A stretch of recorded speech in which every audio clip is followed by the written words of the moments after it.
हरे राम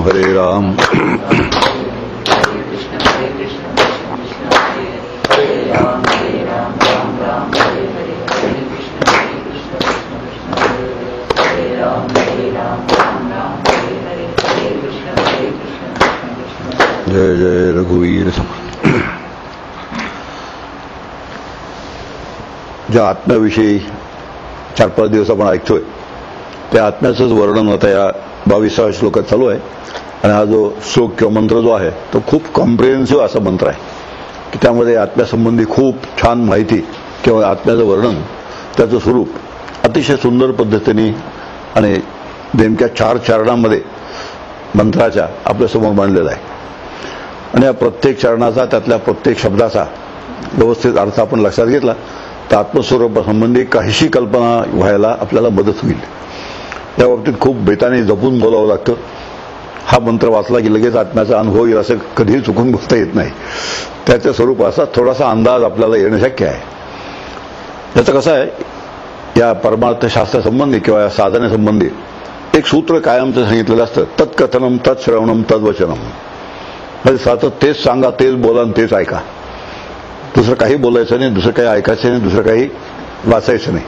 अर्थात आपल्या व्यावसायिक मर्यादा, प्रापंचिक मर्यादा सांभाळून.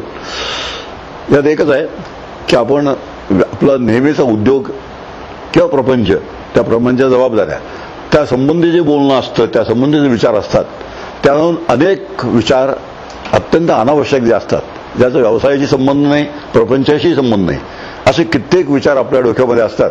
आणि ते सगळेच्या सगळे विचार जर आपल्याला बाजूला काढता आले, ती बाजूला काढण्याची कला जर आपल्याला असेल तर तत्कथनम तत्श्रवणम तद्वचनम हे शक्य आहे.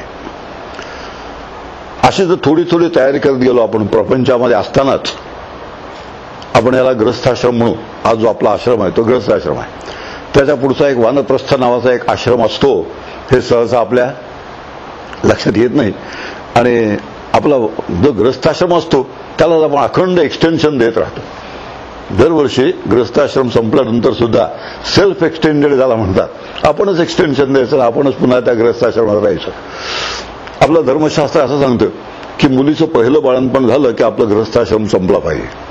त्या काळच्या पद्धतीप्रमाणे आता एकच मुलगी असते, एक बाळंतपण तरी झालं की आपला ग्रस्थाश्रम संपला पाहिजे आणि आपण वानप्रस्थात प्रवेश केला पाहिजे.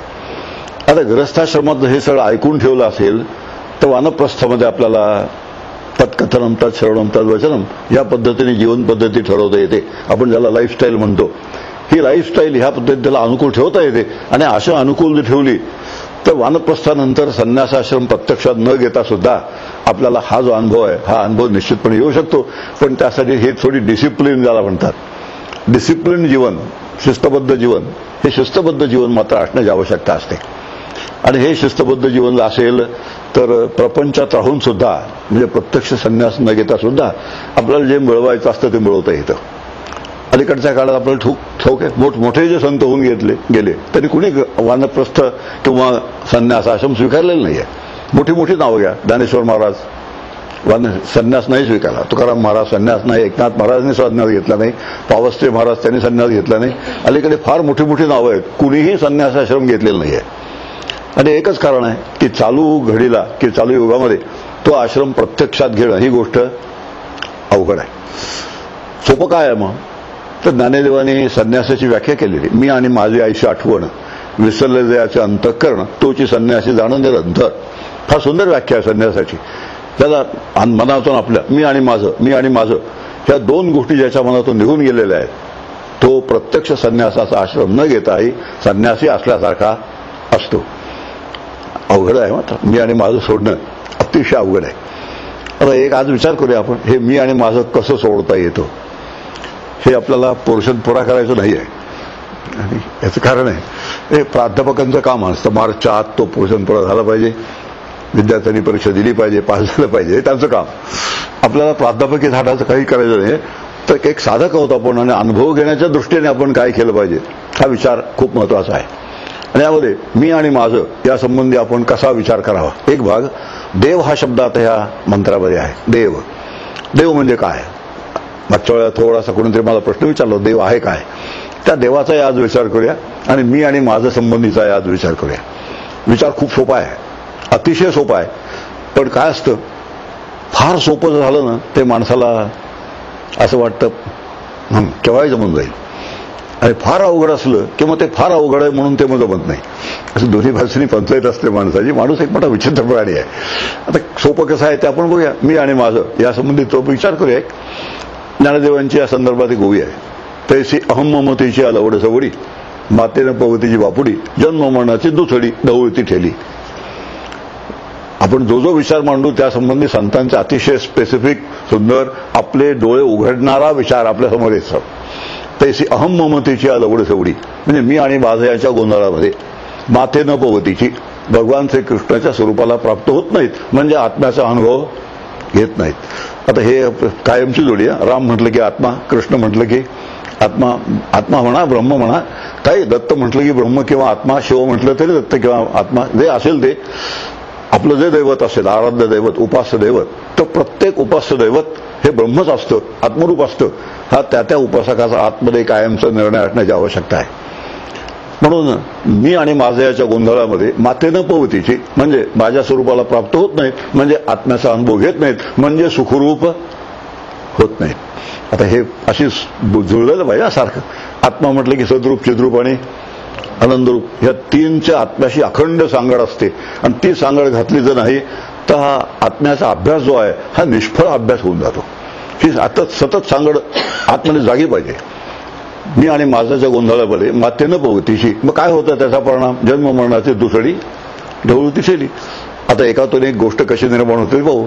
मी आणि माझं हा गोंधळ आहे, त्याचा परिणाम काय आहे, आत्म्याचा अनुभव येत नाही. त्याचा परिणाम काय आहे, जन्म मरणाच्या चक्रात सापडत राहतात. आता ह्यातून सुटायचं कसं. तर मी आणि माझा संबंध आज एक छान वाक्य आहे. ते वाक्य आपल्यासमोर मांडतो आणि दोनदा तीनदा तुम्हाला म्हणायला सुद्धा सांगतो आणि स्टॅम्पवर लिहून सुद्धा घेतो. 100 रुपयाच्या स्टॅम्पवर तुम्ही लिहून द्या ते वाक्य मला.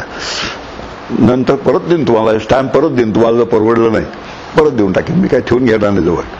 ते वाक्य असं आहे, जे माझं आहे ते मी नाही असं वाक्य आहे. वाक्य खूप सोपं आहे. जे माझं आहे ते मी नाही. अवघड आहे का सोपं आहे? खूप सोपं आहे. पण मी अनेक ठिकाणी प्रयोग केलं आणि दुसऱ्या तिसऱ्या दिवशी विचारलं, परवा आपण काय वाक्य ऐकलं बरं, तर सगळ्यांनी सांगितलं, अनेकांनी सांगितलं जे आहे ते सगळं देवाचं आहे. आता हेही बरोबर आहे, पण मी ते नाही सांगितलेलं. आता मी आहे ते सगळं पूर्वी ऐकलं नसतं केव्हा तरी. आहे ते सगळं देवाचं आहे, माझं या जगात काय आहे हे आपलं बोलण्यापुरतं सांगण्यापुरतं ठीक असतं. पण वाक्य स्पेसिफिक आहे, जे माझं आहे ते मी नाही. आणि हे वाक्य जर आतमध्ये कायमचं रुजलेलं असेल तर मी आणि माझाचा गोंधळच नाही होऊन जातो. जे माझं आहे ते मी नाही. सुरुवात करूया आपण. शरीर जर माझं असेल तर मी शरीर नाही. लॉजिकने सुरुवात करूया. ह्याच्या आपल्या साधनेमध्ये वेदांत शास्त्राचा उपयोग फार थोडा आहे, लॉजिकचा उपयोग फार जास्त आहे. आणि लॉजिक जे आहे ते तुमच्या आमच्या जीवनात आपल्याला सहज अनुभवाला येणारं किंवा त्याचा थोडा विचार केला तर पटणारं ते लॉजिक आहे. आता जे माझं आहे ते मी नाही हे वाक्य जर झालं, शरीर जर माझं असेल तर मी शरीर नाही. अशी कल्पना करा, दिवसभर अतिशय कष्टाचं काम केलं ज्याची आपल्याला कधी सवय नाही, सकाळपासून संध्याकाळपर्यंत बिल्डिंगच्या कन्स्ट्रक्शनवर काम केलं, रोड वर्क म्हणतात ते केलं किंवा शेतात काम केलं, 12 तास शेतात काम केलं, तर संध्याकाळी आपलं अंग ठणकायला लागतं. तर माझं अंग जेव्हा ठणकायला लागतं तेव्हा माझं शरीर ठणकतं असं म्हणतो का बी ठणकतो असं म्हणतो? सोपं फार साधं सोपं सरळ अगदी असतं. मी ठणकतो असं चुकून सुद्धा कोणी म्हणणार नाही. काय म्हणणार? निश्चित माझं शरीर ठणकतं. आत्ताच कबूल केले तुम्ही, जे माझं आहे ते मी नाही. आता माझं शरीर जर ठणकत असेल तर मी शरीर असणं शक्य नाही. पण शरीरापासून आपण थोडे कसे झालो, थोडेसे अलग झालो. असं एकदम होत नाही ना काही. आणि शरीरापासून अलग होणं ही खूप महत्वाची गोष्ट आहे. मी म्हणजे शरीर, शरीर म्हणजे मी, हे इतकं भक्कम आहे. बसून गेलेली घडी आहे जन्मजन्माची. हे हळूहळू हळूहळू या पद्धतीचा विचार केला, स्वतःलाच आपण कन्व्हिन्स करत राहिलो या लॉजिक सगट. वेदांत सांगतोच देह तादात्म्य नसावं, देहतादात्म्य भ्रांती नसावी वगैरे वगैरे, हे वेदांताचा विचार आहे. पण हा साधा लॉजिकचा विचार आहे तुमच्या आमच्या जीवनातला. आता मी म्हणजे माझं शरीर हे जो काय आपला एक कायमचा पक्का निर्णय आहे, त्याच्याऐवजी शरीर माझं म्हटल्यानंतर मी शरीर नाही अशी छोटीशी सुरुवात आपल्याला करता येते. आता त्याचा आपण उपयोग कसा करून घ्यायचा? जे माझं असतं ते माझ्याहून वेगळं असतं.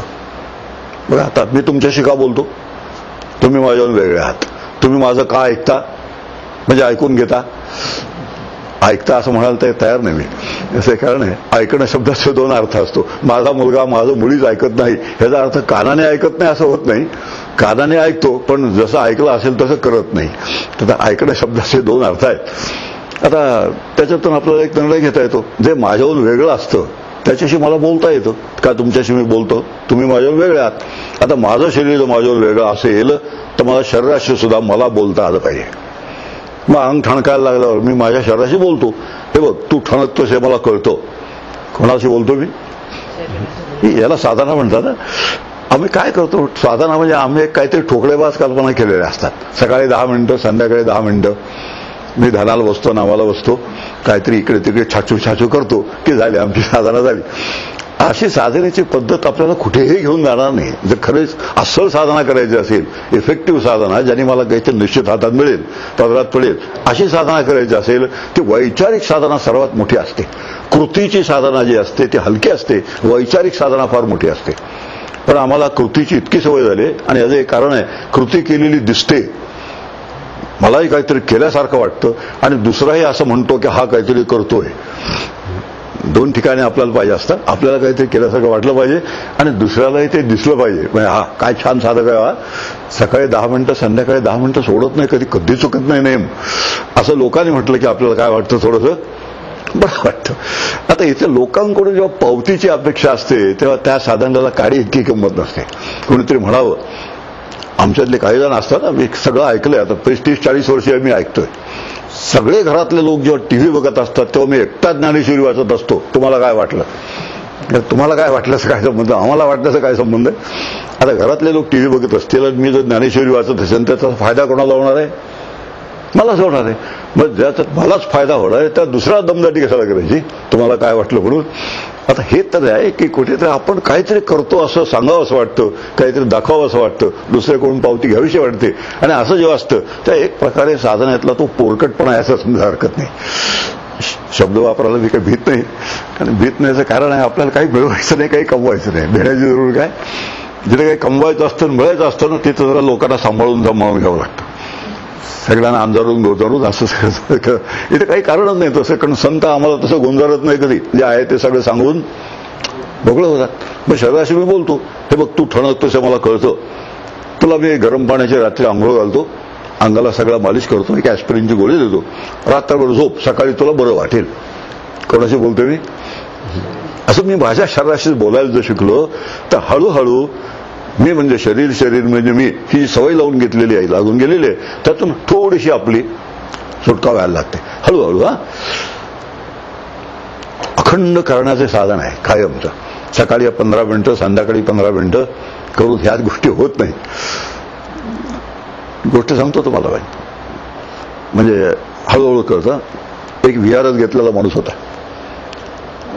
4-1 हजार रुपये पेन्शन असायचं, महिन्याला घेऊन जायचा घरी 1 तारखेला. त्याचा गुंड मुलगा होता एक. तो गुंड मुलगा सगळं पेन्शन बापाकडून काढून घ्यायचा आणि बापाला महिन्याला 200 रुपये खर्चाला द्यायचा. कळलंय ना काय म्हणतो ते? मुलगा गुंड, बापाकडून ते सगळे पेन्शन काढून घ्यायचे आणि बापाला खर्चासाठी महिन्याला 200 रुपये द्यायचा. आता मुलगा किती गुंड आहे? तो फार गुंड आहे. आपण सगळं त्याला गुंड म्हणू की नाही? आता तसंच आपलं आहे का थोडंसं बघूया. सगळा काळ कोणाचा आहे? सगळा काळ ईश्वराचा आहे. काळ ईश्वराच्या मालकीचा आहे. त्यातली 10-10 मिनिटं सकाळ संध्याकाळ आम्ही जेव्हा ईश्वरासाठी राखून ठेवतो तेव्हा आम्ही कोण होतो? रामकृष्ण. आता असे छान विचार असतात. आणि सगळे विचार आपण जर केले तर आपण किती लगडे पडतो, तोकडे पडतो या सगळ्या क्षेत्रामध्ये, हे आपलं लक्षात येतं. आणि असं लक्षात आल्यानंतर मग इतकं केलं तरी अजून कसं काही नाही. आता इतकं म्हणजे काय केलेलं असतं, एक पुढचा प्रश्न असतो. आमच्या मताने आम्ही खूप काहीतरी केलेलं असतं, पण प्रत्यक्षात जे कसाला उतरायला लागतं ते कसाला उतरायचं होतच नाही. म्हणून अस्सल जी साधनं असते ती नेहमी वैचारिक असते, सैद्धांतिक साधनं असते. आणि जर जीवन आपलं असतं, जगाशी जी इंटरॅक्शन असते, तर प्रत्येक इंटरॅक्शन वेळेला जो आपल्याला त्रास होतो त्या त्रासावर जे वेदांत शास्त्राचे इलाज आहेत, जे वेदांताची वाक्य आहेत, ती वाक्य त्या त्रासाला जोडायची. ती तासाला वाक्य जोडली की जो त्रास असतो निघून जातो. आणि असा त्रास जो आहे जगाकडून होणारा हा हळूहळू निघून गेला की आपलं जे जीवन आहे ते अत्यंत शांत आनंदमय तृप्त असं तऱ्हेचं जीवन होतं. आता हा जो विचार आहे ही वैचारिक साधना आहे. ही वैचारिक साधना करण्याची खूप आवश्यकता असते. आपला विचार चाललाय देहासंबंधी, पुढचं मनासंबंधी विचार आहे. सगळे घटक आपल्याला विचार घ्यायचा. आता पुढचं एक वाक्य आहे. पहिलं वाक्य काय झालं, माझं शरीर ठणकतं. दुसरं शरीर आहे, दुसरं वाक्य आहे, मी माझं काम मनापासून करतो. काय वाक्य आहे? मी वाक्य फार अगदी निवडून घेतलेले आहे ना, म्हणजे वकिलाला असं येतात काहीतरी शूटिंग द होल्स म्हणतात, तसं काही करता येणार नाही. अगदी वकिलाला असं येतात काही आक्षेप घेता येणार नाही. मी माझं काम मनापासून करतो. तर या वाक्यामध्ये एक आपल्या लक्षात येतं, मन हे माझं काम करण्याचं साधन ठरतं. व्यवहारातलं उदाहरण घेऊया. मी लाटण्याने पोळ्या करते. वाक्य आहे, मी लाटण्याने पोळ्या करते. आता लाटणं हे काय झालं, पोळ्या करण्याचं साधन झालं. आणि नेहमी साधन हे वापरणाऱ्यापेक्षा वेगळं असतं. साधन हे वापरणाऱ्यापेक्षा वेगळं असतं. आता मी जर मनापासून माझं काम करत असेल ना, तर मन हे माझं काम करण्याचं काय झालं, साधन झालं. आणि मन हे माझं काम करण्याचं साधन असेल तर मन माझ्यापासून वेगळं आहे, कारण साधन हे वापरणाऱ्यापासून वेगळं असतं. ह्याचं लॉजिक असतं. आणि असं लॉजिक जे आहे हे अनालिटिकल विचार आहे. आणि असं आपण जेव्हा लॉजिक वापरतो, अनालिसिस करतो बरोबर, त्यावेळेला मनापासून सुद्धा आपल्याला हळूहळू स्वतःला आपल्या मनापासूनच आपल्याला अलग करता येतं, थोडं वेगळं करता येतं. मग मी मनाशी बोलतो. एक दिवशी मन समजा रुसलं, फुगलं, नाराज झालं, तर नाराज झालेल्या मनाशी मी बोलतो आणि त्याला म्हणतो, तुला नाराज व्हायचं असेल तर खुशाल नाराज हो, तुझ्या नाराजीवरती माझं काही अवलंबून नाही. जमेल का? आता हे इथेच ते सगळं आहे. मी नाराज झालो हे आधी आपल्याला, आपण काय करतो, नाराजीच्या प्रवाहात इतके वाहत जातो. नाराजी जी असते त्या नाराजीचा एक प्रवाह पडतो आणि त्या प्रवाहात आम्ही वाहूनच जातो. त्यामुळे मी नाराज झालोय आणि ते मन मी नाराज झालोय का मन नाराज झालंय? नाराज कोण होतो? मन नाराज होतं. मी आता मन हे माझ्यावरून वेगळं आहे. आता मनाला मी म्हणतो नाराज झाला असता खुशाल नाराज हो, मी तुझ्यावरून नाराज व्हायला बांधलेला नाही. आपल्या पूर्वीच्या घरामध्ये असे काही तर रुसूबाई रुसू, कोपऱ्यात बसू. आता ते मनाला मी सांगतो तू खुशाल कोपऱ्यात जाऊन बस, तुझं रुसणं, रागवणं, फुगणं काय असेल ते सगळं संपलं की मग आपण बघू काय करायचं ते. असं कोणाला म्हणतोय? मनाला. आता तसं एक दिवशी आनंदानं नाचायला लागलं तर नाचणाऱ्या मनाशी तेच बोलतो मी, तू खुशाल आनंदाने नाच, तू नाचायला लागलास म्हणून मी नाचायला बांधलेला नाही. आता हा विचार आला तर मग गीतेतलं जे वाक्य ना, सुखदुःखे समे कृत्वा लाभाला भो जया जेव, पाठ असता, गीता पाठ असते, दुसरं असं सांगता येते. असं सांगणाऱ्यांची सुद्धा तेवढीच फजिती असते जेवढी ऐकणाऱ्यांची असते, आणि न ऐकणाऱ्यांची पण असते. पण सुखदुःखे समे कृत्वा लाभाला भो जया जेव हे नुसतं म्हणायचं नाही, तर सुखी संतोषानं यावे, दुःखी विषादानं भजावे, ज्ञानेश्वर महाराज म्हणतात. त्याचा अर्थ की सुखाने आम्ही असे वर जातो, लाट निर्माण होते, आणि दुःखाने दुसरी लाट निर्माण होते. एक सुखाची लाट, एक दुःखाची लाट. आणि लाट म्हणजे की वर जाणं खाली येणं, ओसरणं, हे दोन्ही गोष्टी आल्या. आणि एकदा वर आणि खाली, वर आणि खाली असं अखंड झालं राहिलं. अस्वस्थता आहे, जिथे अस्वस्थता आहे अशांती आहे, जिथे अशांती आहे तिथे सुख नाही. कॅल्क्युलेशन छान अगदी गणितासारखी मंडळी असते. मग माझं मन माझं असेल तर मनाहून मी वेगळा आहे, मनाशी मला बोलता येतं. आता ह्या पद्धतीने मग बुद्धीशी बोलता येतं का आपल्याला? जशी वाक्य आहेत ना, शरीरासंबंधी एक वाक्य आहे, मनासंबंधी दुसरं वाक्य आपण पाहिलं. आता बुद्धीसंबंधी माझ्या बुद्धीला पटत नाही, दोन्ही म्हणतो आपण. मला पटत नाही असंही म्हणतो आणि माझ्या बुद्धीला पटत नाही असंही म्हणतो. मग बुद्धी जर माझी असेल तर मी बुद्धीहून वेगळा आहे. आता मी जर बुद्धीहून वेगळा असेल तर बुद्धीशी मला बोलता आलं पाहिजे, आणि बुद्धीशी जर मला बोलता आलं तर मग बुद्धीहून मी वेगळा आहे हे आपल्या मनामध्ये जास्त जास्त रुजतं. आणि असं जास्त रुजलं की एक दिवशी मी आणि बुद्धी दोन्ही भिन्न आहेत असं आपल्याला पटायला लागतं. आणि मग बुद्धीहून जो पलीकडचा आहे, आता बुद्धी जर माझी असेल तर बुद्धी माझी आहे असं म्हणणारा कोण आहे? आता आलं पण मगाचा प्रश्न आला, आता सगळ्यांना पाठ झाला. शरीर जर माझ्याहून वेगळं असेल तर शरीर माझं असं म्हणणारा कोण आहे? जीव आहे. मन माझ्याहून वेगळं असेल तर माझं मन आहे म्हणणारा कोण आहे? जीव आहे. बुद्धी माझ्याहून वेगळी असेल तर माझी बुद्धी म्हणणारा कोण आहे? जीव आहे.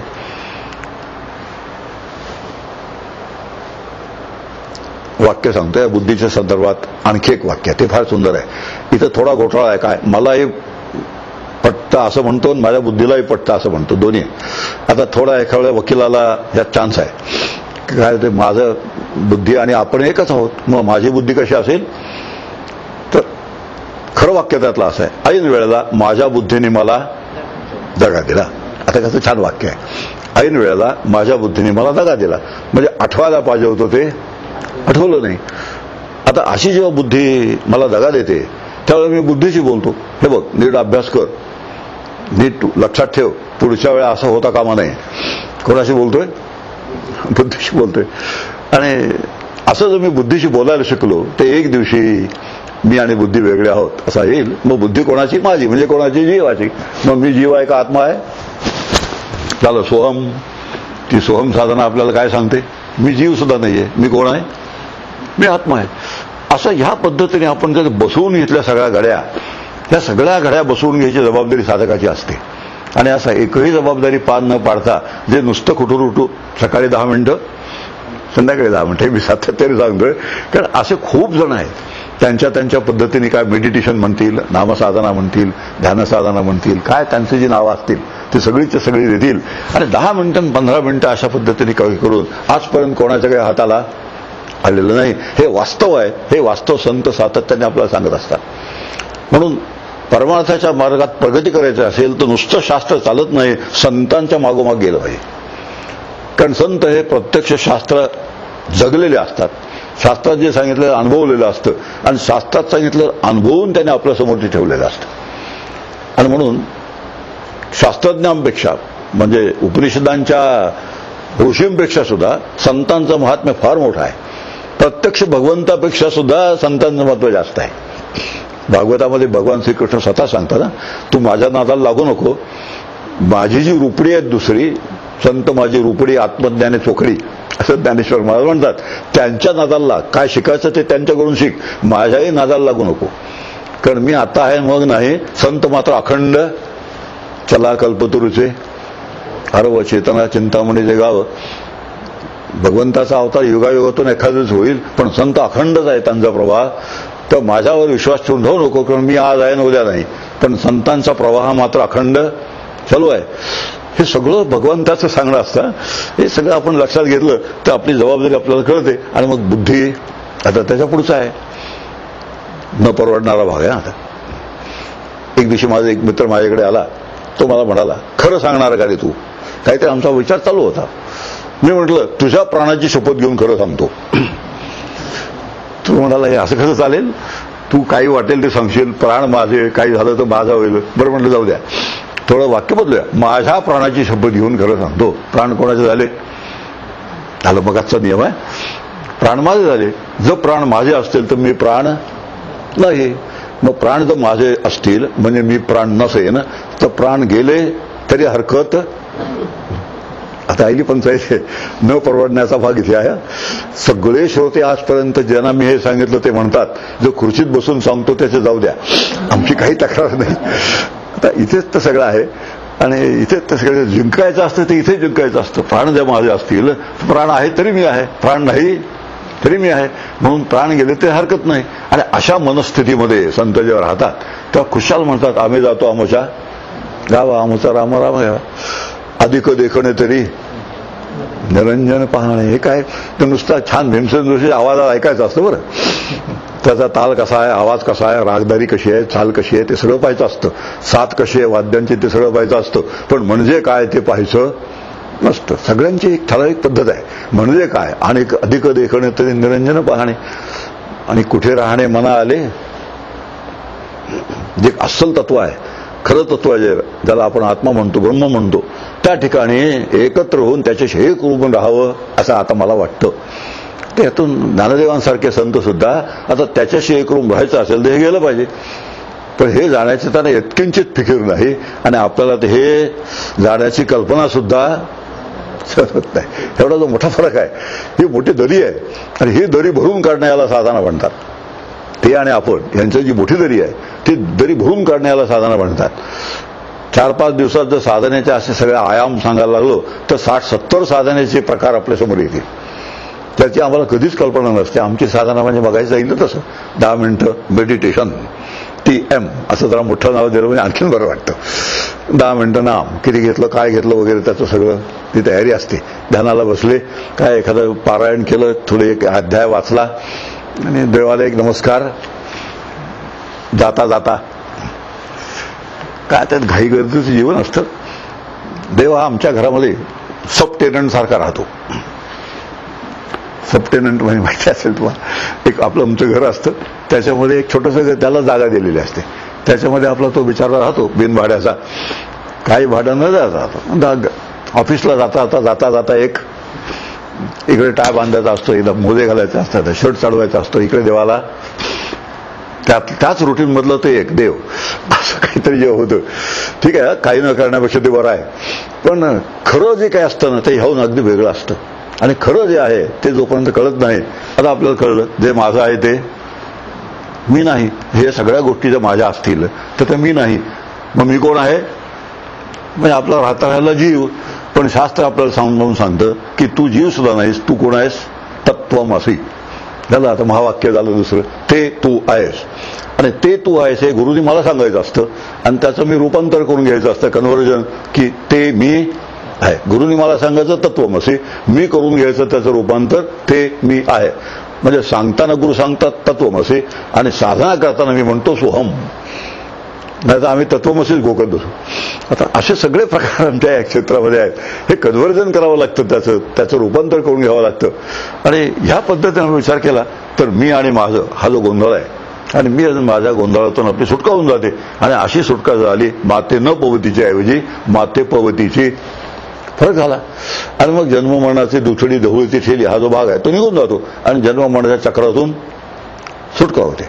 हा अहम आणि मम संबंधीचा विचार आहे. आता इथं देव शब्द आहे, देव कशाला बनायचं? पुढे आलंबन आहे, एतद आलंबनम श्रेष्ठम, ओंकाराचा तो सांगितलंय पुढे. पिसमिल विचार चाललाय मंत्रांचा, असं आपण करिक्युलम सारखा आपला विचार चाललेला नाही आहे. याचं कारण आहे तसा विचार केला तर ते संपणारही नाही आणि संपलं नाही तर ते पुन्हा सगळ्या समस्या तशाच राहतील. आता मी आणि माझं या संबंधी हा निवाडा जर झाला नाही तर मग कठोपनिषद वाचून आपल्याला मिळालं काय? पण मी माझा असं निवाडा झाला पाहिजे. निवाडा झाला की याच्याशी असलेलं तादात्म्य हळूहळू आपल्याला सोडून द्यायला मदत होती. तादात्म्य सोडलं म्हणजे लगेच जात नाही, नाही तर काही ना भीती वाटते की सगळं मी हळूहळू तादात्म्य सोडलं आणि सगळं सोडलं नंतर गेलं तर काय, तर तसं कधी जात नाही. ते आपलं प्रारब्ध असतं तोपर्यंत शिल्लकच राहतं. जोपर्यंत माझं प्रारब्ध आहे तोपर्यंत शरीर शिल्लक राहणार आहे, चुकून सुद्धा जाणार नाही. शरीर जाण्याची कल्पनाच नाही हो. शरीराशी तादात्म्य जगायचं. शरीर म्हणजे मी, त्याला तादात्म्य म्हणतात. ते तादात्म्य गेलं, शरीर असलं तरी रामकृष्ण हरी, नसलं तरी रामकृष्ण हरी. रामकृष्ण हरी फार छान आहे. आपण आता भक्तीच्या क्षेत्रात बोलत नाही म्हणून ते क्षेत्र अतिशय सुंदर रमणीय क्षेत्र आहे अत्यंत. आता कठोपनिषद हा विषयच मुळात ज्ञानाचा असल्यामुळे भक्तीचे आपल्याला त्यात सांगडं घालणं ते कठीण असतं आणि ते सांगडं घालायला लावलं तर तिकडेच जाईल सगळं आणि हे तसंच राहील. आता देव ही कल्पना आपण समजून घ्या. संस्कृतमध्ये दिव नावाचा एक धातू आहे. दिव, त्याचे 2 शब्द तयार झाले, एक दिवा आणि एक देव. 2 शब्द तयार झाले. म्हणजे एक धातू आहे, धातू बसून शब्द 2, एक दिवा आणि एक देव. दिवा जो आहे त्याला लौकिक प्रकाश म्हणतात, भौतिक प्रकाश, आणि देव जो आहे त्याला आत्मप्रकाश असं म्हणतात. दोन्ही प्रकाशच आहेत. आता हा दिसतोय हा भौतिक प्रकाश आहे किंवा लौकिक प्रकाश आहे आणि आत्मप्रकाश आहे की ज्या प्रकाशामध्ये आता दोन्हीतलं क्लासिफिकेशन म्हणजे हे वर्ग त्याचा रोल सांगतो दोन्हीचे रोल सांगितले की देव म्हणजे काय कळायला फार सोपं आहे. हा जो भौतिक प्रकाश आहे त्या भौतिक प्रकाशात दिसतं आणि जे दिसलेलं असतं ते आत्मप्रकाशात कळतं. फार सिंपल झाला. कळण्याचा जो भाग असतो तो आत्मप्रकाशात असतो, म्हणजे देवाच्या प्रकाशात होतो. दिसण्याचा जो भाग असतो तो भौतिक प्रकाशात होतो. पण भौतिक प्रकाशाने दिसतं, आणि जे दिसलेलं असतं ते आत्मप्रकाशामुळे कळतं. तो कळण्याचा भाग जो आहे म्हणजे ज्ञानाचा भाग आहे हा सच्चिदानंद रूप आत्मप्रकाशात होतो आणि दिसण्याचा जो भाग आहे हा भौतिक प्रकाशात म्हणजे सूर्यचंद्र दिवा इत्यादींच्या प्रकाशात होतो. आता हा जो फरक कळला त्याचा पुढचा एक विचार आहे. जेव्हा जेव्हा दिसतं तेव्हा तेव्हा कळतं असा नियम नाही. दिसलं म्हणजे कळतंच असं नाही. खूप अनुभव आहेत आपले. आपण असे कुठेतरी जात असतो, अचानक आपल्या खूप जुन्या ओळखीचा माणूस समोर उभा असला, आपण त्याला पाहतो, पण जरी त्याला पाहिलं तरी ते स्ट्राईक होत नाही. काय होत नाही? आता हा शब्द आहे की मला ते स्ट्राईकच झालं नाही तू असशील म्हणून. मग 2 मिनिटं त्याच्या शरीराकडे बघत होता, त्याची ओळख किती वर्षानुवर्षाची होती तरी सुद्धा डोळ्याने दिसत होता, पण आत तोच हा हे कळलं नाही. म्हणजे दिसलं म्हणजे कळतं असा नियम नाही. दुसरा माझा अनुभव सांगतो आता मुरगुडमधला. एकदा गॅसवरती दूध तापायला ठेवलं होतं. दूध खूप उजेड होता, त्या दुधावर पुष्कळ उजेड होता, भरपूर उजेड. माझ्या पत्नीने मला सांगितलं मी आंघोळीला जाऊन येते, दुधावर लक्ष ठेवा. अत्यंत अवघड जबाबदारी. मी अगदी दुधाकडे डोळे भरून पाहत होतो, एकटक बघत होतो, जराही इकडे तिकडे लक्ष जाणार नाही याची काळजी घेत होतो. त्या दुधावरती भरपूर उजेड होता. आता दुधाकडे एकटक बघत असताना सुद्धा, डोळे भरून तिकडेच बघत असताना सुद्धा जे व्हायचं ते झालं. काय की आतमध्ये असा वेदांताचा एक विचार डोक्यात आला. आणि वेदांताचा विचार डोक्यात आल्यामुळे विचार करणारं जे चिदाभास, आता आपल्या सगळ्यांना आता त्याची बैठक बसलेली आहे, चिदाभास विचाराच्या कामात गुंतल्यामुळे चिदाभासाला जे दूध उतू गेल्याचं दिसायला कळायला पाहिजे होतं ते दिसून सुद्धा कळलं नाही. आता हे फरक लक्षात आला. डोळे एकटक बघतोय तरी सुद्धा डोक्यात विचार आला वेदांताचा, आणि वेदांताचा विचार आल्यामुळे डोळ्याने दूध बघत असून सुद्धा दूध उतू गेलेलं कळलं नाही. आणि मग ती आंघोळीवर आल्यानंतर जे व्हायचं ते झालं. काय झालं असेल तर कल्पना आली. आता ह्याचा अर्थ असा होतो की केवळ मी बघतोय म्हणून दिसतं म्हणून कळतं असं नाही. परवा झोपेतलंही सांगितलं तुम्हाला, डोळे ठक्क उघडे असतात. झोपलेला माणूस असतो, डोळे उघडे असतात, पण डोळे उघडे असूनही चिदाभास तिथे नसल्यामुळे चिदाभास कुठे गेलाय? आत्मस्वरूपात विलीन झाला. झोपेत रोज गाढ झोपेत चिदाभास आत्मस्वरूपात विलीन होतो. आणि वेदांताचा विचार करण्याचं काम कोण करतो? आत्मा नाही करत. कोण करतं? चिदाभास करतो, जीव करतो. आता ही एकदा वाटणी आपल्या मनात बसलेली असली तर मग अजिबात घोटाळा होण्याचं कारण नाही. म्हणून ज्याच्या प्रकाशात कळतं त्याला देव असं म्हणतात, ज्याच्या प्रकाशात दिसतं त्याला दिवा असं म्हणतात. 2 शब्द एका दिवा नावाच्या धातूपासून तयार झाले. म्हणून देव शब्दाचा अर्थ ज्ञान प्रकाश असा होतो. देव म्हणजे ज्ञानाचा प्रकाश की ज्या प्रकाशात आपल्याला कळतं. ओळी माहिती आहे, उजेडी राहिले उजेड होऊन निवृत्ती सोपानं. म्हणजे काय? चौकशी करायची नाही. सगळीकडे असं आहे. म्हणजे काय ही चौकशी नाही करायची, म्हटल्याशिवाय राहायचं नाही. आता उजेडात उजेड होऊन राहिले याचा अर्थ असा होतो की त्यांचा चिदाभास आत्मस्वरूपात दोन्ही उजेड आहे. चिदाभासातही ज्ञानप्रकाश आहे आणि मूळ आत्मा ही ज्ञानप्रकाशच आहे. आता चिदाभासात बुद्धीमध्ये फक्त आभास आहे आणि इकडे ओरिजिनल आहे, जो मूळचा आहे तो आहे. उजेडे राहिले उजेड होऊन शब्दाचा अर्थ असा होतो की चिदाभासातला जो ज्ञानप्रकाश आहे तो मूळ आत्मप्रकाशामध्ये विलीन होऊन राहिले. आता इतकी सगळी रचना त्या ओवीतलं जर रहस्य नाही लक्षात आलं तर नुसतं संगीत राहिलं शिल्लक. नुसतं चाल राहिली, ठेका राहिला, वाद्य राहिली, संगीत राहिलं, बाकी काहीच नाही. म्हणून देव हा शब्दाचा ह्या अर्थ बरोबर असेल तर प्रत्येक ज्ञानामागे जे होणारं ज्ञान आहे तर प्रत्येक होणाऱ्या ज्ञानामागे असणारं ज्ञान असतं. वाक्य असताना कठीण झाली. आता प्रत्येक होणारं ज्ञान आहे. आता हे कितीतरी ज्ञान आहे. केनोपनिषद तुम्ही उघडून बघा, म्हणजे त्याच्यामध्ये एक सुंदर वाक्य आहे, प्रतिबोध विदितम मतम अमृतत्वम विंदते. म्हणजे प्रत्येक आम्हाला डोळ्याने जेव्हा काही दिसतं आणि दिसून कळतं, कानाने ऐकू येतं, ऐकून कळतं, स्पर्श करतो मी आणि स्पर्श करून कळतं. जिथे जिथे कळणं असतं तिथे तिथे ज्ञान असतं आणि जिथे जिथे ज्ञान असतं तिथे ज्ञान प्रकाश रूप देव असतो. तर गाढ झोपेत चिदाभास हा आत्मरूप होऊन जातो आणि चिदाभास आत्मरूप झाल्याचा परिणाम गाढ झोपेत आवाज होऊन सुद्धा ऐकू येत नाही. उदाहरण सांगूया. या सगळ्या गोष्टी एकदा पटवून घ्यायच्या, बसवून घ्यायच्या. घरामध्ये 4 लोक झोपलेले असतात. 2 लोक म्हणतात आम्ही सेकंड शोला जाऊ सिनेमाच्या. सिनेमाच्या सेकंड शोला जाणारे लोक घरात झोपलेल्या लोकांना असं म्हणतात की आम्ही बाहेरून कुलूप लावून जातो. का? आम्ही जर समजा रात्री 1-1:30 वाजता आलो, 2 वाजता आलो, तर आम्ही कितीही बेल वाजवले तरी तुम्हाला जाग येणार नाही. गल्लीतले लोक उठतील पण तुम्ही उठणार नाही. याला विश्वास म्हणतात बरं का, घरातल्या लोकांवरच. आता असं का बरं? आता बेल जेव्हा वाजते तेव्हा यांना कान असतात का नसतात? तो घरात झोपलेल्या लोकांना जेव्हा बेल होते तेव्हा कान असतात का नसतात? कान असतातच. मग कानही आहेत आणि आवाजही आहे, मग ऐकू काय येत नाही? त्याचं एकच कारण आहे, चिदाभास तिथे हजर. कानामागे जो चिदाभास जागा असायला हवा तो चिदाभास जागा नसतो. तो कुठे गेलेला असतो? तो आत्मस्वरूपात विलीन झालेला असतो. आणि आत्मस्वरूपात चिदाभास विलीन झाल्याचा परिणाम म्हणून बेल होऊन सुद्धा ऐकू येत नाही. टेलिफोनची असो किंवा कुठली असो, कॉल बेल असो, ऐकू येत नाही. आता ह्या सगळ्यावरून आपल्या लक्षात येईल की जिथे ज्ञान असतं त्या ज्ञानाच्या पाठीमागे ज्याला आत्मप्रकाश म्हणतात, तो आत्मप्रकाश असला तर ज्ञान होतं. आत्मप्रकाश नसेल तर ज्ञान होणारच नाही. पण आत्मप्रकाश नाही असं कधी होतच नाही. आत्मप्रकाश हा आहे आणि आहे, होणारं जे ज्ञान आहे ते ज्याला होतं तो जीव जो आहे तो असेल किंवा नसेल. म्हणजे गाढ झोपेत तो नसतो. जागृतीत स्पष्ट काम करतो जीव, स्वप्नामध्ये अस्पष्ट काम करतो आणि गाढ झोपेत तो नष्ट होऊन जातो, नाहीसाच होऊन जातो. 3 विचार आहे ना.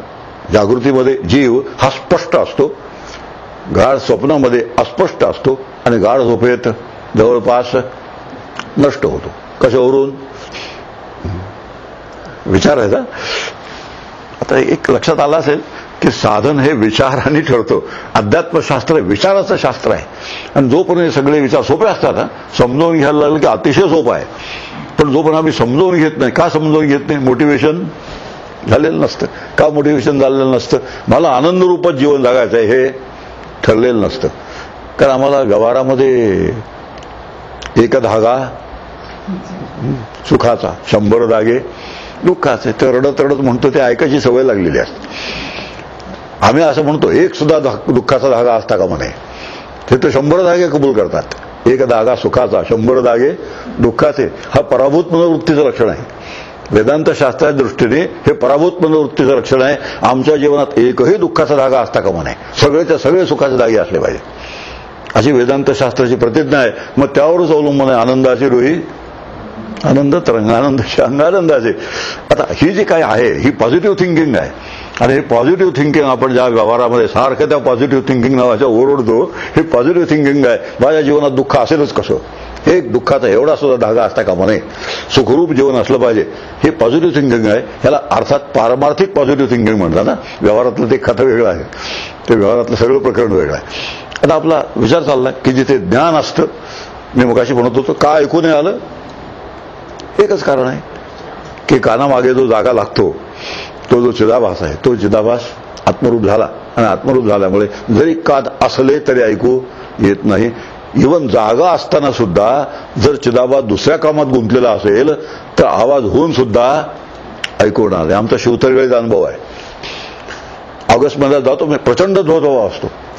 पण एवढा धबधबा असताना सुद्धा प्रवचनाला जेव्हा लोक बसतात आणि ते जर प्रवचन मनापासून ऐकत असतील ते एवढा धबधब्याचा आवाज सुद्धा त्यांना ऐकू येत नाही प्रवचन संपेपर्यंत. याचं एकच कारण आहे की चिदाभास कुठे गुंतलेला आहे, ऐकण्यात गुंतलेला आहे प्रवचन. आणि तो प्रवचन ऐकण्यात गुंतलेला असल्यामुळे धबधब्याचा आवाज त्याला ऐकू येत नाही. आवाज चालू आहे तो. आता हे जे आपल्या सगळ्या आपल्या जीवनात घडणाऱ्या गोष्टी आहेत, या सगळ्या घडणाऱ्या गोष्टींचा आपण जर विचार केला आणि थोडा अंतर्मुख होऊन विचार केला, आमचं सगळ्यांचं काय होतं, अखंड एक्स्ट्रोव्हर्ट, अखंड बाहेरचा विचार, अखंड बाहेरचा विचार. आणि जितका बाहेरचा विचार जास्त तितका आत्मानुभवापासून लांब, जितका आतला विचार जास्त तितका आत्मानुभवाच्या जवळ. समर्थांची प्रसिद्ध ओवी आहे, अंतर्निष्ठ तितके तरले, अंतर्भ्रष्ट तितके बुडाले. काय होय सांगायचं, समज संतांनी काही शिल्लक ठेवलं नाही, आम्ही त्यांचं काही ऐकलं नाही, हाच त्यांचा आमचा संबंध. त्यांनी सांगायचं काही शिल्लक ठेवायचं नाही, आम्ही त्यांचं काही ऐकायचं नाही. आणि पुन्हा ज्ञानेश्वर महाराज की बस, हे ते काय सगळं चालतं. या सगळ्या चालण्यातूनच आम्हाला जे मिळालं पाहिजे ते मिळत नाही. सगळ्यांचा जय जयकार त्यांचा आणि आमचा कायमचा पराभव. विलक्षण नातं आहे तुकाराम महाराज की जय. आणि आमचं काय, आमचा पराभव. ज्ञानेश्वर महाराज की जय, आमचा पराभव. आता जय जयकार केल्यानंतर त्यांची जी अवस्था आहे त्या अवस्थेला मी पोचलो तर जय जयकाराला किंमत आहे.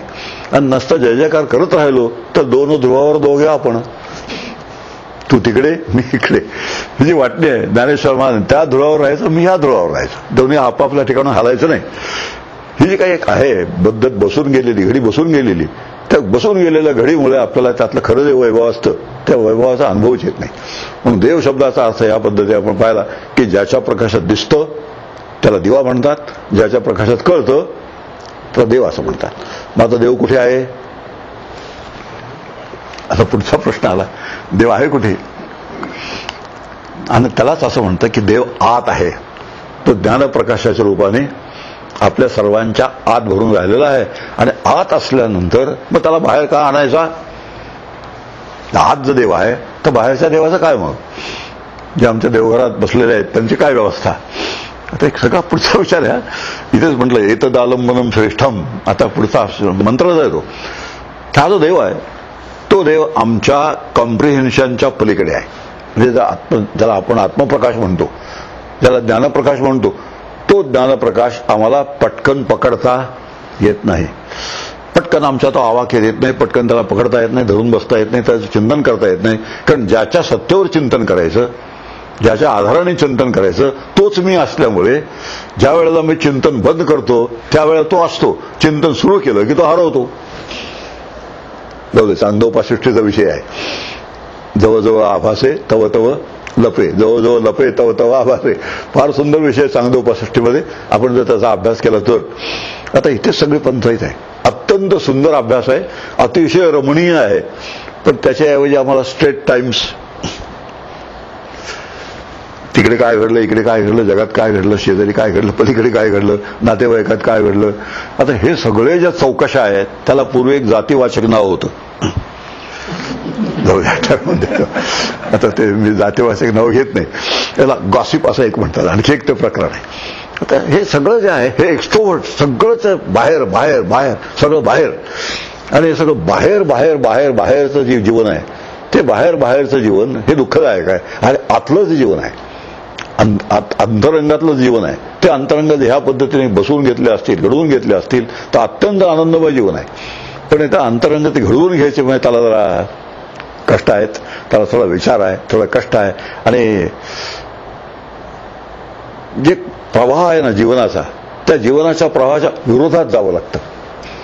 तुम्ही डोंबिवलीला गेला असेल पुष्कळचं लोकलमधून, त्या डोंबिवलीच्या लोकलचं एक वैशिष्ट्य आहे, तुम्हाला उतरताच येत नाही. कारण चढणाऱ्यांचा प्रवाह इतका दांडगा असतो की तुम्हाला उतरणं शक्य नाही. पुढच्या 2-4 स्टेशन गेल्याशिवाय उतरता येत नाही. तसं आमच्या या जीवनाचा प्रवाह जो आहे इतका जबरदस्त रेटा असतो की त्या रेट्यातून त्याच्या विरुद्ध जाणं ही गोष्ट फार कठीण असते. पण त्या संबंधी एक इंग्लिश म्हण फार छान आहे. ती म्हणाशे, only dead fish travel with the stream. मजेशीर म्हणे असतात एक.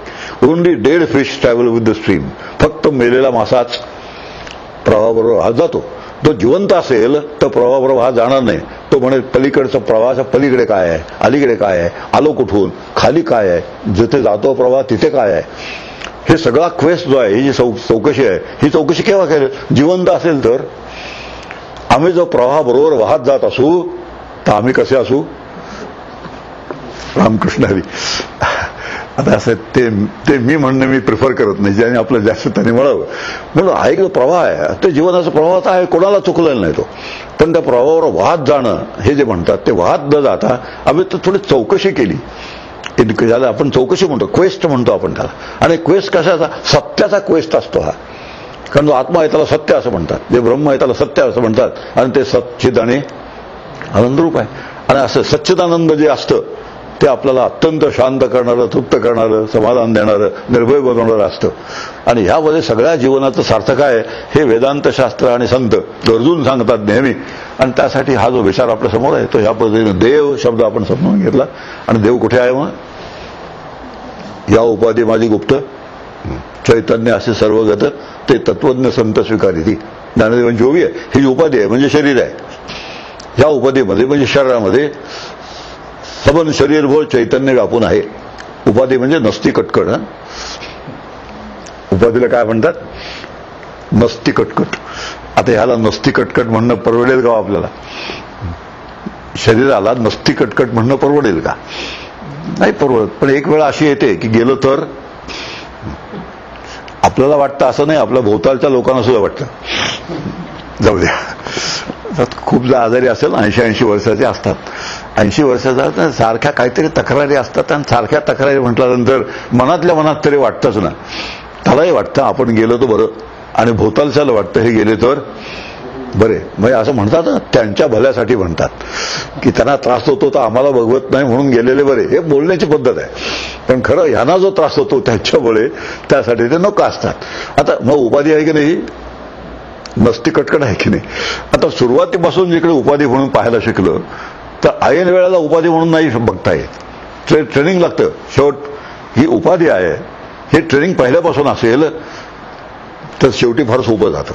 आणि त्यावेळेला मग त्या उपाधी म्हणून म्हटलं तर काही जमत नाही ते. कारण आतमध्ये निर्णय काय असतो, हे म्हणजे मी म्हणजे हे, आता हे म्हणजे मी असं ठरलं तर उपाधी कशी असेल मग ती? आता हा विचार आपण करूया. आणि त्यासाठी आपण सुरुवातीला काय, जे माझं आहे ते मी नाही. आणि असं देव हा शब्द ह्या पद्धतीने समजून घेतला की देव सबंध शरीरभर व्यापून आहे, तो कुठे नाही असं नाही. इथे जमलेल्या प्रत्येकाच्या आतमध्ये तो देव आहे. जळी स्थळी काष्ठी आणि पाषाणी. या वगैरे आणखीन जळी स्थळी काष्ठी पाषाणी. मी एकदा बुरगुडजवळ तलाव आहे, त्या तलावात मी ऐकलं की जळी स्थळी काष्ठी पाषाणी देव आहे. आपण म्हटलं पाण्यात देव पाहायचा प्रयत्न करूया.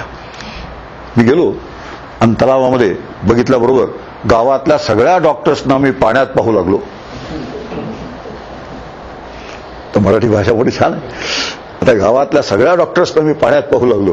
ह्याचा अर्थ असा होतो की काय दिसलं मला? मग देव नाही दिसला की गावातले सगळे माझे कॉम्पिटिटर्स आहेत, ते सगळे माझे स्पर्धक असल्यामुळे, ते माझे विरोधक असल्यामुळे त्यांना मी पाण्यात पाहू लागलो. काय दिसलं पाण्यामध्ये? त्याला एरवी चालू आहे, ज्ञानबा तुकाराम सगळं चालू आहे, देवपूजा चालू आहे, नाम घेणे चालू आहे, ध्यानधारणा चालू आहे, पुस्तकं वाचणं चालू आहे, सगळं चालू आहे. पण पाण्यात कोणाला पाहिजे असं काहीतरी होऊन जातं. अरे असं जेव्हा अत्यंत विरोधात्मक काही गोष्टी असतात, अत्यंत इन्कन्सिस्टंट जेव्हा गोष्टी होतात आपल्या या सगळ्या विचाराशी आणि ध्येयाशी, त्यावेळेला त्याला साधक नाही म्हणत, त्याचं फजितखोरच म्हणायचं. त्याला अत्यंत फजिती आहे. मग मी एक तर विधान नेहमी करतो, प्रपंचात जेवढी आपली फजिती होत नाही त्याच्यापेक्षा जास्त कितीतरी पटीने परमार्थात फजिती होते. तर खरा करायला गेलं तर खरं जे आहे, अस्सल जे आहे ते करायला गेलं खूप फजिती आहे. म्हणून सगळे संत म्हणतात की चणे खावे लोखंडाचे तेव्हा ब्रह्मपदी नाचे. तुकोबारायांचा आहे, चणे खावे लोखंडाचे तेव्हा ब्रह्मपदी नाचे. जेव्हा लोखंडाचे चणे खाऊ तेव्हा मी ब्रह्म आहे असा अनुभव पण आपण पोचू. आता लोखंडाचे चणे खायच्या शब्दाचा अर्थ अत्यंत बिकट गोष्ट आहे. दात कसले असतील हा विचार आहे. आता देव 2 शब्द आपण पाहिले. आणि आता तम दूरदर्शम गुढमनुप्रविष्टम. आता सुरू झाला आपला मंत्र. असा जो देव आहे तो कसा आहे? दूरदर्श. याचा अर्थ तो पाहायला अत्यंत कठीण आहे. का कठीण आहे? दूरदर्शन परमार्थात जेव्हा दिसणं हा शब्द येतो तर आत्म्याच्या संदर्भात, देवाच्या संदर्भात, तेव्हा दिसणं शब्दाचा अर्थ अनुभवणं असा होतो नेहमी. कुठेही परमार्थाच्या प्रांतात दिसणं हा शब्द जिथे जिथे येतो तिथे तिथे त्याचा अर्थ अनुभवणं असा होतो. डोळ्याला दिसणं असा त्याचा अर्थ होत नाही. आता असा जो देव आहे, एक छोटासा भाग राहून गेला आपला, की हा जो आतला देव आहे, जो व्यापक देव आहे, जो सच्चिदानंद रूप देव आहे, त्या देवाला मग आपण एखाद्या फॉर्म मध्ये आणून, एखाद्या आकारामध्ये आणून आपण जेव्हा देवघरात स्थापना करतो त्याचं कारण काय, कशासाठी करतो? मग तो देव आणि हा देव यांचा आपापसात नातं काय, या पद्धतीने आपण विचार करूया. आणि हा विचार करताना समर्थांची खूप प्रसिद्ध आहे, सगुणाचे आधारे निर्गुण पाविजे निर्धारे सारासार विचारे संत संगे. याचा अर्थ असा होतो की सगुणाचा आधार घेऊन निर्गुणाची प्राप्ती करून घ्यावी. म्हणजे ज्या देवाला रूप आहे त्या रूप असलेल्या देवाच्या आधाराने रूप नसलेल्या देवाची अनुभूती घ्यावी. मग खरा देव कोणता? मग रूप असलेला का रूप नसलेला? आता इथे निर्णय केला पाहिजे. आता आधार जो असा, याचा अर्थ असा होतो की सगुणाच्या आधाराने निर्गुणाची प्राप्ती करून घ्यायची असेल तर सगुणे काय झालं? साधन झालं. आणि एकदा सगुणाच्या साधनाने निर्गुणाचा अनुभव घेतला की सगुण हे काय होतं? गौण होतं. सगुण हे गौण होतं. पण सगुण जरी गौण झालं तरी सगुणावर इतकं प्रेम असतं, सगुणाचा एवढा आधार घेतलेला असतो, सगुणाचं एवढं चिंतन केलेलं असतं की सगुणाचं प्रेम हे निर्गुणाच्या अनुभवानंतर जसंच्या तसं शिल्लक राहतं. मग याईवरी पार्था माझ्या भजनी आस्था तरी तया ते मी माथा बुगुट करी. ठीक आहे, ज्ञानेश्वरीतल्या होय आहेत. हे बघ अर्जुना, ह्याहीवरी म्हणजे कशावरी? निर्गुणाचा अनुभव घेतल्यानंतर सुद्धा जो सगुणाची उपासना करतो त्याला मी माझ्या डोक्यावरती मुकुटासारखा मिरवतो, इतका तो मला प्रिय आहे. याचा अर्थ असा होतो की निर्गुणाची उपासना झाली, निर्गुणाचा अनुभव आला म्हणजे सगुण इररिलेव्हंट होतं असं नाही, किंवा सगुण टाकाऊ ठरतं असं नाही, त्याचंही प्रेम तसंच शिल्लक राहतं. त्याला ज्ञानोत्तर भक्ती असं म्हणतात. सगळे हे परमार्थात आयाम आहेत. आता एक विचार आपण करूया की ह्या देवाची गरज का निर्माण झाली? ह्या देवाची गरज का निर्माण झाली? कुठल्या देवाची? ज्याला नाव आहे, ज्याला रूप आहे, ज्याची आपण पूजा करतो, उपासना करतो, त्याची गरज का निर्माण झाली? त्याचं एक उत्तर आहे, हा देव जो आहे, ज्या आत्ता आपण विचार केला, आत्मरूप देव जो आहे, ब्रह्मरूप देव आहे, तो डोळ्याने दिसणार नाही, कानाने ऐकू येणार नाही. स्वसंवेद्य काय शब्द आहे? आता आणखी एक नवीन आलं काहीतरी. आता ह्या सगळ्या नवीन आलेल्यातून हळूहळू मार्ग काढत आपल्याला पुढे जायचं असतं. आणि असं पुढे जायचं असेल, या सगळ्या कन्सेप्ट कशा पाहिजेत? हे एकदम क्लिअर पाहिजे. प्रत्येक गोष्ट अत्यंत स्वच्छ पिंजून पिंजून काढून अशी ठणठणीत डोळ्यासमोर पाहिजे. हे म्हणजे हे म्हणजे हे असा निवाडा केलेल्या स्थितीत जेव्हा असेल तर जी साधना होते त्या साधनाला फार उंच दर्जा असतो. म्हणून दर्जेदार साधनं वेगळी आणि आपली कशी तरी केलेली, रेटून नेलेली, जमलं तर, तीन शब्द फार छान आहेत, जमेल तेव्हा, जमेल तशी, अशा पद्धतीने केलं असतं, त्यातून हाताला काही लागत नाही. एक उदाहरण सांगतो, म्हणजे तो देव आणि हा देव याचं नातं कळतं आपल्याला. बसने प्रवास करतो तुम्ही केव्हा तरी, जुन्या काळी केव्हा तरी बसने प्रवास करायची वेळ येते. लांब अंतर असतं, 100 रुपयाचं तिकीट असतं. त्या कंडक्टरजवळ 100 रुपयाचं एक तिकीट नसतं. तो काय करतो, निराळ्या डिनॉमिनेशनचे 7-8-10 तिकीट मला देतो, सगळे मिळून 100 रुपये तयार होतात. आता ते तिकीट सांभाळावं लागतं प्रवास संपेपर्यंत. आता प्रवास संपेपर्यंत तिकीट सांभाळायचं असेल तर मी खिशात ठेवलं तर रुमाल काढताना एखादं पडेल, नाणी काढताना पटेल, नोटा काढताना पडून जाईल. तर मी एक त्याचा उपाय करतो, ही सगळी तिकीटं जी आहेत, ही सगळी तिकीटं एका सरकारी लिफाफ्यामध्ये घालायची. सरकारी लिफाफा भारतातला तो नेहमी जाड असतो, रफ असतो, आणि जे जे सरकारी असतं ते टोचतं, असा नियम आहे. आता असा सरकारी लिफाफा जाडजूड चांगला घ्यायचा, त्याच्यात ती तिकीटं घालायची, ती घडी करायची पाकिटाची लिफाफ्याची, आणि बनियनचा खिसा असतो आतमध्ये, त्याच्यामध्ये ठेवून द्यायची. आता सरकारी असल्यामुळे सारखा. आता संबंध प्रवासामध्ये जेव्हा जेव्हा मला आठवण येते तिकीटं, त्यावेळी मी असा हात लावतो, हात लावल्यावर काय म्हणतो, तिकीटं आहेत. तिकीट असतं का पाकिट असतं का तिकीट ठेवलेलं पाकिट असतं? विचार करा, पाकिट हाताला काय लागतं? पाकिट लागतं का तिकीट ठेवलेलं पाकिट लागतं का तिकीट लागतं हाताला? सरळच गोष्ट आहे, पाकिट लागतं खरं, पण आत तिकीट कुठे ठेवलेलं असतं? मीच ठेवलेलं असतं. आणि मी ज्या पाकिटात तिकीट ठेवलेलं आहे ते हात लावून बघतो आणि खाते करून घेतो संबंध प्रवास भर की तिकीट आहे. आता आपल्याला अनुभव आहे, तुझं तिकीट म्हणू की पाकिट रे? तिकीट पाकिट आहे का लिफाफा रे? तुझं सगोड म्हणू की निर्गुण रे? आता अशा पद्धतीने आता तिकीटं सूक्ष्म असतात, लहान असतात, छोटी असतात, ती सांभाळणं कठीण जातं, आणि म्हणून मोठ्या लिफाफ्यात ती ठेवली सांभाळता येतात. त्याप्रमाणे आत्मतत्व अत्यंत सूक्ष्म असल्यामुळे ते एखाद्या रूपामध्ये जर ठेवलं तर सांभाळणं सोपं जातं. बघता येतं डोळ्यांनी, कानाने त्याचं नाव ऐकता येतं, हाताने त्याला स्पर्श करता येतो, वाणीने त्याचे पराक्रम सांगता येतात, कानाने त्याचं चरित्र ऐकता येतं. आणि एवढ्या सगळ्या प्रकाराने त्याच्या अनुसंधानात राहायची सोय होते. त्याच्या अनुसंधानात म्हणजे त्याच्या नादात राहायची. साधा शब्द नाद, शास्त्रीय शब्द अनुसंधान. त्याच्या नादात राहायची सोय होते, त्याच्या अनुसंधानात राहायची सोय होते. आणि असे त्याच्या अनुसंधानात राहायची सवय लागली की हळूहळू तिकीट पाकिटात ठेवलंय कुणी? मीच ठेवलंय. मग पाकिट खरं का तिकीट खरं?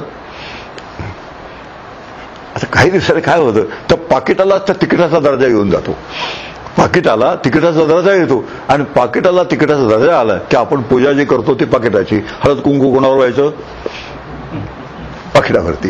पण आत काय आहे? एक्झॅक्टली आमचे जे वारकरी मंडळी असतात त्या वारकरी मंडळांचा एक निर्णय असतो ते हे परब्रह्म विटेवरी, प्रत्यक्ष परब्रह्मच विटेवरती विठ्ठलाच्या रूपाने उभा आहे असा आतमध्ये निर्णय. पण पूजा करायची विठ्ठलाची, स्पर्श करायचा विठ्ठलाला. आत निर्णय काय आहे की आत्म्याला स्पर्श करता येत नाही पण आत्मरूप विठ्ठलाला स्पर्श करता येतो. त्याला भोळा भाव म्हणतात. त्याला भक्तीच्या प्रांतात थोडा आपण शिरलोय, त्याला भोळा भाव म्हणतात. आता भोळा शब्दाचा अर्थ बावळट नाही, अजागळ मूर्ख बावळट असा त्याचा अर्थ नाही. मग भोळा म्हणजे आम्हाला म्हणतो भोळा भक्त आहे, म्हणजे भोळा भक्त म्हणजे आमची कल्पना असते कोणी यावं फसवून जावं म्हणजे भोळा, अशी भक्तीची कल्पना अजिबात नाही आहे. तर भोळा भक्त शब्दाचा नेमका अर्थ असा आहे, तेवढा आपण विचार बघून थांबूया की भोळा भक्त म्हणतात कोणाला. तर शास्त्र असं सांगतं की ज्या ज्याला रूप असतं त्याला विकार असतात, ज्या ज्याला रूप असतं त्याला विकार असतात. आणि विकार असल्यामुळे आता उदाहरणार्थ विठ्ठलाचे पाय झिजले, पाय झिजल्यानंतर आम्ही त्याला काय करतो, वज्रलेप करतो. अनेक ठिकाणी मूर्ती असतात, त्या मूर्ती आम्ही पायावर डोकं ठेवून ते झिजतं. तेवढं नक्की काय होतं ते झिजतं हे नक्की, पुढे काही होत नाही. आणि अशी जी मूर्ती त्या झिजल्या की मग त्याला वज्रलेप करावा लागतो. आणि अशी मिळाली मूर्ती झिजते, झिज हा एक विकार आहे. आणि ब्रह्म कसा आहे, निर्विकार आहे. आता कॅच कुठे आहे, इथे हा कॅच आहे. वेदांत शास्त्र असं सांगतं की ब्रह्म निर्विकार आहे आणि विठ्ठलाला तर ज्या अर्थी त्याचे पाय झिजले त्या अर्थी विकार आहे. मग ज्याला विकार आहे त्याला तुम्ही ब्रह्म म्हणता कसं. आता पुढचा प्रश्न आला, शास्त्रदृष्टीने अडचण आली. मग इथे शास्त्रदृष्टीने जरी अडचण आली तरी भोळे भक्त असं म्हणतात, तुम्ही वाटेल तर जरी म्हणाला तरी आम्ही या मूर्तीला ब्रह्म म्हटल्याशिवाय सोडणार नाही. हा जो भाव आहे त्या भावाला भोळा भाव असं म्हणतात. की मूर्ती जरी असली त्या मूर्तीला जर विकार असला आणि ब्रह्म जरी निर्विकार असलं तरी आम्ही मूर्तीलाच ब्रह्म म्हणणार, याला काय म्हणायचं, याला भोळा भाव म्हणायचं. यापेक्षा त्यात बावळटपणाचा संबंध नाही. आता हे खूप लक्षात घ्यावं. आणि तुका म्हणे नाही भोळेपणाविण जाणीव तो शीण होत असे, तुकारामांचं वाक्य आहे. असा भोळा भाव पत्करल्याशिवाय निभाव लागणार नाही. कारण आत्मस्वरूपाला एकदम झगटणाऱ्यांची संख्या फार कमी असते. प्रत्येकाला काय लागतं, आलंबनाची आवश्यकता असते. मूर्ती म्हणजे आलंबन आहे, आलंबन म्हणजे आधार. जसं पाकिट हे तिकिटाचं आलंबन आहे, मूर्ती हे त्या तत्वाचं आलंबन आहे. आणि असं आलंबनाचा आधार असेल तर डोळे भरून पाहता येतं, तुझे रूप चित्ती राहो मुखी तुझे नाम, काना ऐकावं तुम्ही नाम, कानाने नाम ऐकता येतं, वाणीने त्याचं नाम घेता येतं. या पद्धतीने त्याच्याशी संपर्क ठेवता येतो. आणि त्याच्याशी संपर्क ठेवता आला की हळूहळू सगुणाच्या आधाराने निर्गुणापर्यंत आपल्याला जाता येतं. आणि ह्या पद्धतीने आम्ही देव या शब्दाचा विचार केला तर देवाचे 4 स्तर असतात. एक निर्गुण निराकार त्याला ब्रह्म असं म्हणतात, सगुण निराकार त्याला ईश्वर असं म्हणतात, सगुण साकार त्याला अवतार असं म्हणतात. आणि आपल्या समोर असते ती मूर्ती. आम्हाला कोणता देव उपलब्ध आहे, रोज आम्हाला कोणता देव उपलब्ध आहे, मूर्तीतला देव. आता मूर्तीतला देव बघितल्याबरोबर ह्या बाकीच्या 3 देवांची आठवण जर झाली तर मूर्तीचं काम झालेलं आहे. त्या क्षणी मी मूर्ती पाहतो त्या क्षणी आतमध्ये निर्णय होऊन जातो की ही जी मूर्ती आहे तीच काय आहे, सगुण साकार ईश्वराची मूर्ती, अवताराची मूर्ती आहे. अवतार कोणाचा आहे, सगुण निराकार ईश्वराचा अवतार आहे. आणि ते कोणाचा आहे, ब्रह्मरूप आहे. ह्या पद्धतीने 4 स्तरांचे देव असतात. आणि पहिल्या स्तरापासून मग दिसणाऱ्या स्तरापासून न दिसणाऱ्या स्तरापर्यंत आपल्याला हळूहळू बदल मारायचे असते. ह्याला म्हणतात सगुणाचे आधारे निर्गुण पावेचे निर्धारे, सारा सारे विचारे संत संगे, किंवा निर्गुणाचे भेटी आलो सगुणा संगे. याचा अभंगता ऐकतो रेडिओवरती, निर्गुणाचे भेटी आलो सगुणा संगे. पुन्हा आवाज गोड आहे, वाद्याची साथ फार छान आहे, चालही फार सुंदर आहे. ते तिथे आहे आणि आम्ही इथे आहोत. आता हे जी काही वाटणी आहे ना, ह्या वाटणीमुळे सगळी शोकांतिका आहे. आपली जी शोकांतिका आहे ती सगळ्या वाटणीत आहे. आणि म्हणून या पद्धतीने देव हा शब्द आपण समजून घेतला.